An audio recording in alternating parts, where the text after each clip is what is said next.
ইসলাম ধর্ম গ্রহণ করেছি, কিন্তু আমার পিতামাতা এটা মেনে নেননি। এবং আমার দাদা একটা প্রশ্ন করেছেন, শ্রীকৃষ্ণ, শ্রীরাম সাই বাবা তারা কি পয়গম্বর ছিলেন?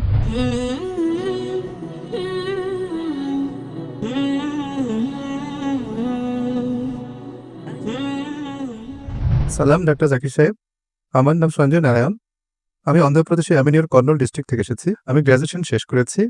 আলহামদুলিল্লাহ, আমি আল্লাহর হেদায়েতে ইসলাম ধর্ম গ্রহণ করেছি, কিন্তু আমার পিতামাতা এটা মেনে নেননি। আলহামদুলিল্লাহ, আমার দাদা মেনে নিয়েছেন। হিন্দু তারা শুধু ঈশ্বরে বিশ্বাস করেন। আমি জানতে চাই শয়তান প্রসঙ্গে। এটা আমি জানি যে শয়তানকেও আল্লাহ সৃষ্টি করেছেন। শয়তানের অন্য নামগুলো কোরআন মজিদে ও বেদে, কোরআন মজিদ ও বেদে শয়তানের অন্য নামগুলো কি, কি? এবং আমার দাদা একটা প্রশ্ন করেছেন, যখন কলিযুগ শেষ হবে, আমি জানি অচিরেই কিয়ামত হবে। সে জানতে চাই কখন কলিযুগ শেষ হবে। এবং অনেক হিন্দুরা শ্রীরাম, সাই বাবা, শ্রীকৃষ্ণকে। আমি জানি যে আল্লাহ শুধু একজনই, কিন্তু সব মিলিয়ে পয়গম্বর তো অনেক এসেছেন। প্রায় 1,24,24,000 পয়গম্বর। শ্রীকৃষ্ণ, শ্রীরাম, সাই বাবা তারা তারা কি পয়গম্বর ছিলেন? এবং আমার আরেকটি প্রশ্ন হচ্ছে, বর্তমানে কর্নলে এবং চেন্নাইতেও কিছু মানুষ বিশ্বাস করে কালকি পাওয়ান, আমা পাওয়ানকে। আপনার কাছে কি তাদের সম্পর্কে কোনো তথ্য আছে? ভাই, আপনি প্রশ্ন করলেন। আলহামদুলিল্লাহ, ইসলাম কবুল করেছেন। আল্লাহ সুবহানাহু ওয়া তাআলা আপনাকে ভালো রাখুন এবং আপনার চেষ্টাকে কবুল করে নিন। আপনার প্রশ্ন হচ্ছে যে শয়তান আছে, এই শয়তান কি ইসলাম ছাড়া হিন্দু ধর্মেও আছে এবং তার নামগুলো কি? দ্বিতীয় প্রশ্ন হচ্ছে কলিযুগ কি এসে গেছে? তৃতীয় প্রশ্ন, আমরা শ্রীকৃষ্ণ শ্রীরামকে পয়গম্বর ভাবতে পারি কিনা? এবং চতুর্থ প্রশ্ন হচ্ছে কলকি অবতার প্রসঙ্গে। প্রথম প্রশ্ন, শয়তানের নাম কি? শয়তানের যে প্রধান, তার নাম কোরআন মজিদে আছে ইবলিশ। কিন্তু কোরআন মজিদে বলা আছে সূরা নাসে যে যেসব লোক যারা মনের মধ্যে দ্বিধাদ্বন্দ্ব জাগায় নিজেদের মনে এবং তারপর সরে যায়, তারা মানুষের মধ্যেও আছে, জিনের মধ্যেও আছে। শয়তান কোরআন মজিদ অনুযায়ী মানুষের মধ্যেও শয়তান আছে, জিনদের মধ্যেও আছে। মানুষ এবং শয়তান উভয়কেই স্বাধীনতা দেওয়া হয়েছে। আমরা চাইলে আল্লাহর কথা মানতে পারি, চাইলে না মানতে পারি। যে লোক স্বাধীনতা পাওয়ার পরও আল্লাহ সুবহানাহু ওয়া তাআলার আদেশ পালন করে, তাদের মর্যাদা ফেরেশতাদের উপরে। যে আল্লাহ তাআলার বিরুদ্ধাচরণ করে তাকে বলা হয় শয়তান। সুতরাং শয়তান মানুষের মধ্যেও আছে এবং জিনদের মধ্যেও আছে। আর এ প্রসঙ্গে বিভিন্ন ধর্মগ্রন্থ বলা হয়েছে শয়তান বা ডেভিল, ইংরেজিতে বলা হয় ডেভিল, বাইবেলে তার নাম হচ্ছে ডেভিল। একইভাবে হিন্দু ধর্ম সহ অন্যান্য ধর্মগ্রন্থেও লেখা আছে শয়তান, এবং পার্সি ধর্মের গ্রন্থে এহেরমান। তাই সব ধর্মে একটা শয়তানি শক্তি আছে, তাকে শয়তান বলেন, ডেভিল বলেন বা ইবলিশ বলেন। আপনার দ্বিতীয় প্রশ্ন হচ্ছে কলিযুগ সেটা কি এসে গেছে? আর তৃতীয় প্রশ্ন যে আমরা শ্রীকৃষ্ণ শ্রীরামকে পয়গম্বর ভাবতে পারি কি না? মোহাম্মদ সাল্লাল্লাহু আলাইহি ওয়াসাল্লাম বলেছেন, সহিহ হাদিস মিশকাত আল নিসাবি অধ্যায় নম্বর 3 হাদিস নম্বর 5373, যার উল্লেখ আছে মুসনাদ আহমদ অধ্যায় নম্বর 5 পৃষ্ঠা নম্বর 265 ও 266-তে। আল্লাহ রাসূল বলেছেন যে আল্লাহ সুবহানাহু ওয়া তাআলা এই পৃথিবীতে 1,24,000 পয়গম্বর পাঠিয়েছেন, কিন্তু নামসহ কোরআন মাজিদে শুধু 25 জনের কথা আছে।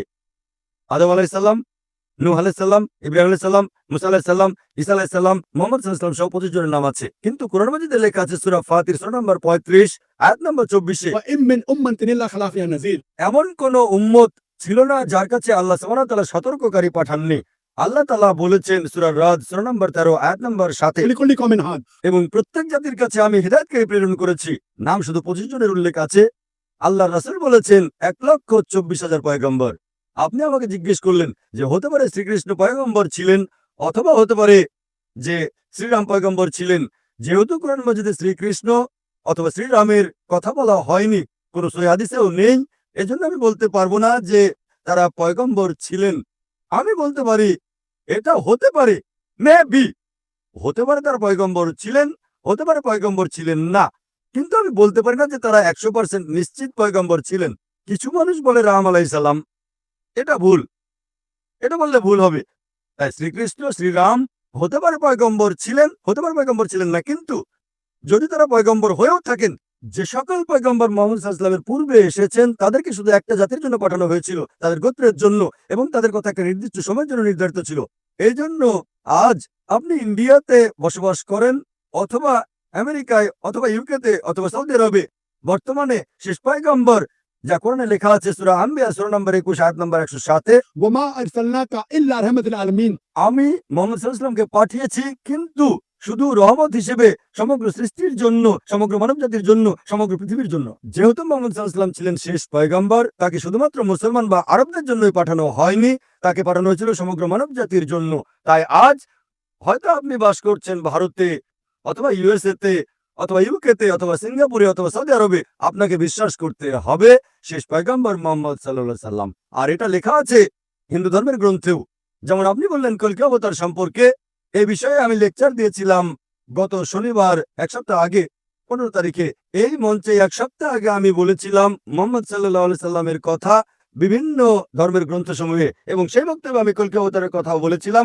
লেখা আছে কলকি পুরাণাতে অধ্যায় নম্বর 2 অনুচ্ছেদ 4, 5, 7, 11 এবং 15 নম্বরে যে কলকি অবতার আসবেন, ভবিষ্যৎবাণী আছে। তার পিতার নাম হলো বিষ্ণু ইয়াস, অনুবাদ করলে হয়ে যায় আল্লাহর বান্দা আব্দুল্লাহ। তার মায়ের নাম হচ্ছে সুমতি, অনুবাদ করলে হয়ে যায় শান্তি প্রতিষ্ঠাকারী নারী। এর অনুবাদ হচ্ছে আমিনা। বলা হয়েছে তিনি জন্ম নেবেন সাম্বালাতে, শান্তির স্থান, অনুবাদ হলো মক্কা। তিনি জন্মাবেন সেই সাম্বালার দেশের প্রধানের ঘরে। আমরা জানি মুহাম্মদ সাল্লাল্লাহু আলাইহি ওয়াসাল্লাম কুরাইশ বংশে জন্মগ্রহণ করেছেন। এইভাবে আমি বিস্তারিত বর্ণনা করেছিলাম এক সপ্তাহ আগে।